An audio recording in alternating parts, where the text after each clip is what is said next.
Hello everyone, we are back again. और आज हम लोग डिस्कस करने वाले हैं एक बहुत ही बेहतरीन स्टोरी, और इसमें हम लोग बहुत कुछ सीखने वाले हैं। तो इस स्टोरी में हम लोग बेसिकली सीखेंगे क्या, कि एक कैसे छोटा सा क्रिएचर, यानी कि एक छोटा सा कीड़े जैसा क्रिएचर एक बड़े से विशाल क्रिएचर को, यानी कि बड़े से एक विशाल प्राणी को अपने छोटे छोटे साइज से भी हरा देगा। और यही हम लोग इस स्टोरी के जरिए सीखेंगे। ठीक है, तो आज का कहानी शुरू करते हैं। So, let's go। तो जैसा कि आप स्क्रीन पे देख ही रहे हैं, द पावर ऑफ यूनिटी, ये स्टोरी का नाम है, हेडिंग है एकता में बल।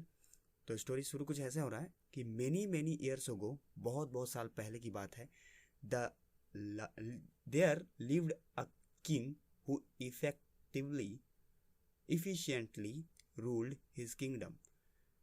एक चीज़ और मैं बताना चाहता हूँ कि पहले ही मैंने ये बोला है कि आपको ध्यान देना मेरी इस लाल तितली पे जो स्क्रीन पे अभी उड़ रही है। ये आपको लाल तितली ही बताएगी कि हम लोग किस लाइन को या किस वर्ड को डिस्कस कर रहे हैं। ठीक है, तो बहुत बहुत पहले साल की बात है कि एक राजा रहा करता था, जो कि इफेक्टिवली मतलब बहुत ही प्रभावशाली ढंग से अपने राज्य में, किंगडम में रूल किया करता था। He was able to administrate his kingdom efficiently. और वो जो राजा था, वो अपने किंगडम को अपने एडमिनिस्ट्रेटर, यानी कि जो प्रशासन संभालने वाले मंत्री वगैरह थे, उनके जरिए अपने किंगडम को बहुत अच्छा से संचालित करता था, बहुत प्रभावशाली ढंग से संचालित करता था। Because of his wise minister, क्योंकि उसके पास एक बहुत ही बुद्धिमान मिनिस्टर था, who guide and advice him wisely. और वो मिनिस्टर जो था, इनको गाइड किया करता था और काफ़ी अच्छे अच्छे सलाह भी दिया करता था। One day a king set lost in deep thought. एक दिन राजा जो है बहुत ही गहन चिंतन में खोया हुआ था। द मिनिस्टर आस्क, तभी मिनिस्टर ने, मंत्री ने पूछा, who what is it that trouble you, क्या है वो जो आपको इतना परेशान कर रहा है। जब इतना गहरा सोच में सोचे हुए थे, पड़े हुए थे, तो मिनिस्टर को लगा कि कोई चिंता वाली बात होगी, तो ऐसा सवाल पूछ दिया है। माई लॉर्ड, मतलब मेरे महाराज, आदर के साथ पूछ रहे हैं minister, unity has the greatest power and strength. अब जवाब दे रहे हैं राजा कि unity has greatest power and strength. जैसा कि सुनने में आता है कि एकता में बहुत ही ज़्यादा शक्ति होती है, बहुत ही ज़्यादा पावर होता है। How can you say that, आप ये कैसे कह सकते हैं, यही सवाल पूछ रहा है राजा। आस्क द किंग, राजा ने पूछा है। द मिनिस्टर सेड, तब मिनिस्टर कहता है, let me tell you a story, चलिए मैं आपको एक कहानी बताता हूँ। There was once a snake, एक समय पहले की बात है कि एक स्नेक था, एक सांप था, हु वॉज वेरी पॉइजनस, जो कि बहुत ही जहरीला था। He lived in a tree hole, और वो सांप जो है एक ट्री होल में रहा करता था। नियर दैट ट्री, और उसी पेड़ के नज़दीक, वाज अ टर्माइट हिल, उसी पेड़ के नीचे टर्माइट्स यानी कि दीमक, और हिल्स मतलब दीमकों का घर था। अब जब भी छोटे छोटे कीड़े होते हैं, चींटी हो, टर्माइट्स हो, वो क्या करते हैं कि जिस भी मिट्टी में रहते हैं उस मिट्टी को खोद करके बाहर निकाल देते हैं, जिससे एक छोटी छोटी पहाड़ी नुमी संरचना बन जाती है, और उस पहाड़ी नुमे संरचना को हम लोग हील कह रहे हैं यहाँ पे।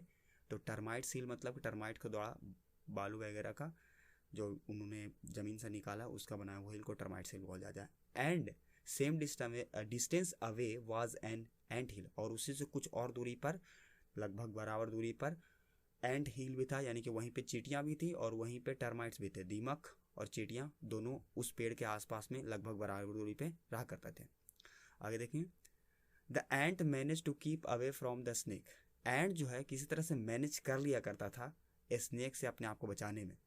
But sometimes the snake at the termites, लेकिन कभी कभी क्या होता था कि स्नेक जो है टर्माइट्स को खा लिया करता था, यानी कि दीमकों को खा जाता था।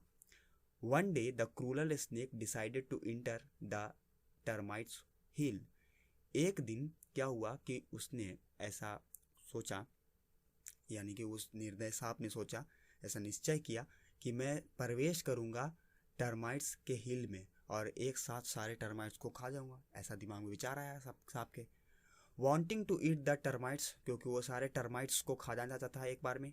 बट व्हेन ही इंटर्ड, लेकिन जैसे ही वो प्रवेश करता है, he got stuck in the narrow hole of the termite hill. वो अचानक से अटक जाता है एक नैरो होल में, टर्माइट हिल के अंदर जो एक पतला सा संकरा सा छोटा सा होल होता है उसमें वो फंस जाता है, उससे नहीं निकल पाता है। When he tried to attack them all, the termites together began to bite the snake। जब वो फंसे फंसे ही कोशिश करता है कि अटैक करे टर्माइट्स के ऊपर, together began bite the snake, तो सारे टर्माइट्स एक साथ मिलकर के इस स्नेक को काटने लगते हैं।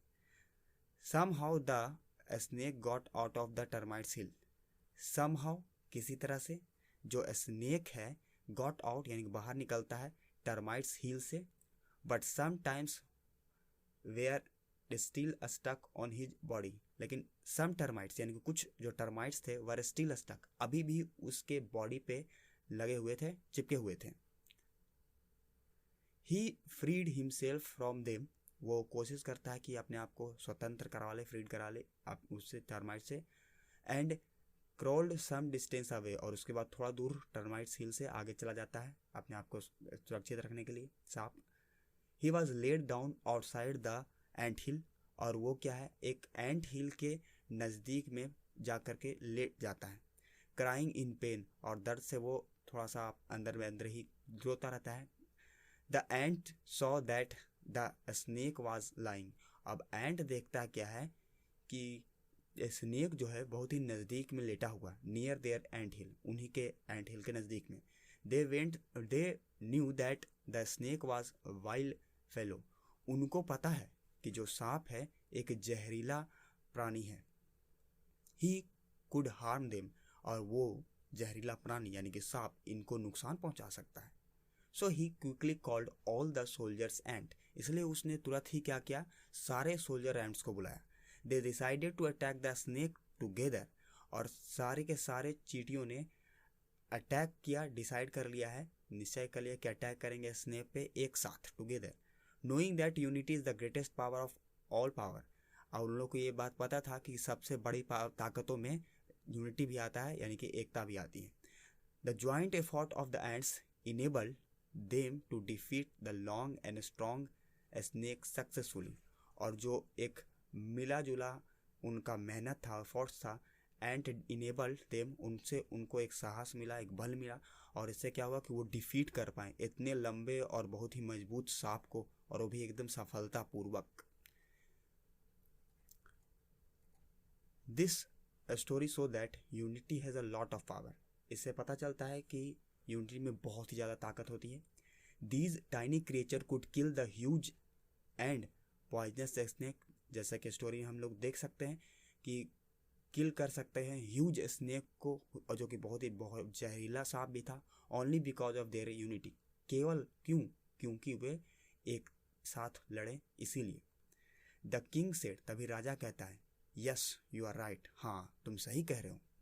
The strength and power of unity is uncomparable, जो ताकत जो शक्ति यूनिटी में होती है वो अतुल्य है, यानी कि किसी से उसको तुलना नहीं किया जा सकता, उसका शक्ति उसका ताकत एकदम बहुत ही अतुल्य है।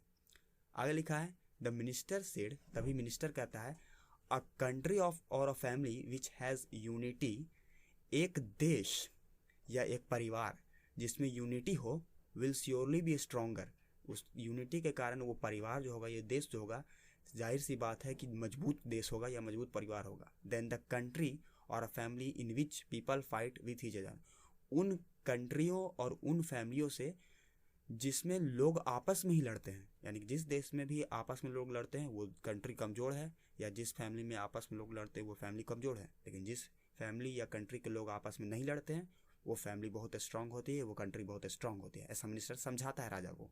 Very true agreed the king, और इस बात को समझ करके राजा ही बोलता है कि हाँ मैं इस बात से सहमत हूँ।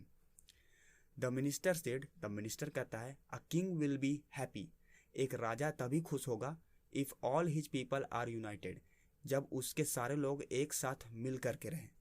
बट इफ़ दे फाइट, लेकिन अगर वो लड़ते हैं, the king will be extremely unhappy, तो राजा असल में बहुत ही ज़्यादा चिंतित और बहुत ज़्यादा दुखी रहेगा, खुश नहीं रहेगा। द किंग सेड, तब राजा कहता है, the role of king is very important in bringing about a feeling of unity and brotherhood, एक राजा का बहुत ही बड़ा किरदार होता है कि अपने लोगों के बीच में एकता और भाईचारे का जो भावना है उसको जगाए रखे।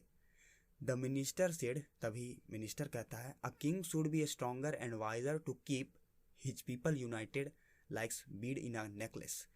एक राजा को इतना ज़्यादा मजबूत, इतना ज़्यादा बुद्धिमान होना चाहिए कि वो मोतियों जैसे नेकलेस में एक साथ रहती है, वैसे ही अपने पीपल को एक साथ रख पाए।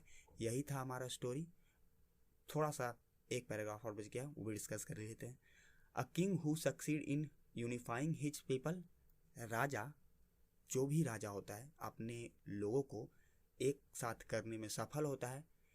Undoing the division between them, और उनके बीच में कभी भी कोई भेदभाव नहीं करता है। इज अ सक्सेसफुल किंग, वही असल में एक सफल राजा होता है। ये सब मिनिस्टर बोल रहा है। द किंग सेड, तभी राजा बोलते हैं, I am fortunate to have you as my adviser.